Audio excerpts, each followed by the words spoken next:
thanks to the Little Theater, when I was 12 years old, the only time I ever went to New York City was because of the Cheyenne Little Theater.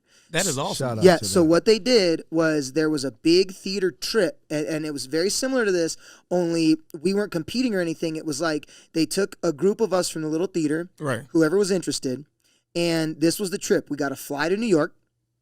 We got to see 3 Broadway shows, okay? Wow. And then we got to take 1 professional acting class. And then at the end of one of the Broadway shows, which was actually Phantom of the Opera, we got to go down to the stage and we got to ask questions to the actors. And how old are you? Oh, I was 12. Could you imagine? Oh, the pressure. no! Listen, I got a real story. I got a real story about this. I got a real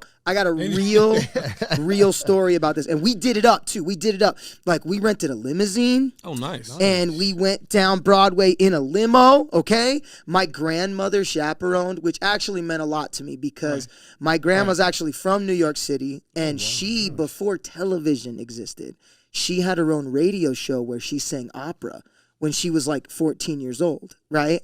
And so when we went there, she took me to Radio City Music Hall and she showed me the master program they have of all the shows. She went all the way back to 1930, whatever, and she showed me that is major. Her shows she sang, and it was amazing. But here's what sucked.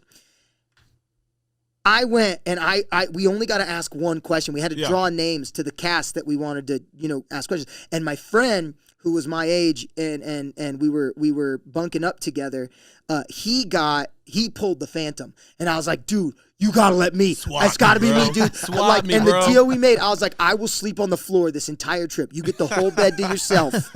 If I just get to ask the question, and he's like, okay. And he gave it to me, and I'm thinking about it. And I got so mad at like the other people there because we'd sit down and their questions were like, do you like acting? Like, what? Of course they do. It's a waste of a question. Actually, no. I just needed to pay my rent exactly. No. Yeah. Nah, I don't. Yeah, no, this is awful. I'm like, what? I was so mad. I was like, because I'm 12, and I came up with what I thought was the greatest question that I could ever ask anybody, right? And I was like, this is brilliant. My 12-year-old mind, I was a genius. Came my turn, right? I'm a genius. Came my turn. I looked at my question. Man. I said, my question is for Mr. Phantom. And he said, yes. And I said, what is the golden nugget of advice that you would give to somebody who wants to be an actor when they grow up? Okay. And he looked at me in my little 12-year-old genius soul.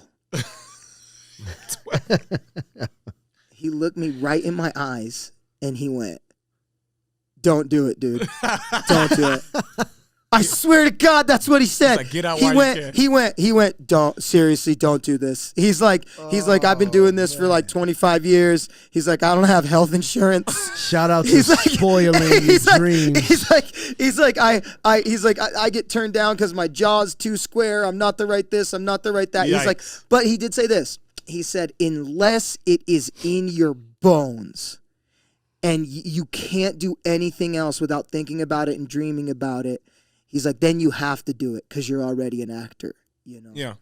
And here's the funny thing is, so cut to me crying in a limo with his grandmother. With my grandmother consoling me. My Jewish grandmother going, Bubba, it's fun. He said, no, hey, listen, he said if it's in your bones, okay? I swear, you gotta act the bones, okay? You've got a very thespian bone structure. She's going on. But the thing was I'm actually grateful for that advice because as I grew up and as I got older, I went to school for theater and all this, and then I started doing it, and it is a hustle, and it is a grind, and I started seeing people that I thought were more talented than me fall off and quit pursuing it. Oh, God. Any art that you want to do, and I think that's why, the arts is one of the hardest careers, and not just like on stage, because I always try, because I've gone through enough experiences with music and stage presence where even the the audio guy, the sound guy, the light guy, the stage people. It's not for the faint of heart. It has to be something that you truly enjoy. Yes. That you can go through all this misery, getting turned down, losing your job. Yeah. And like it's almost you're punishing yourself. It is. But the funny thing is, so I started going through that too. Yeah. And as I saw him falling off, I actually go back to that advice where the guy was like, if it's not in your bones, do something else. Yeah. And the thing is that anytime I've ever tried to do anything else, it's all I can think of. It's when I wake up, it's the first thing that pulls me forward and all this. So I'm just like, I'm actually, believe it or not, super grateful that guy. So whoever played the Phantom in 2002 on Broadway, because I'm sure you're a big fan of the show. We're gonna look you up, dude. Well, here's the thing. We're gonna find you. We're gonna find you. You hurt me. You hurt me.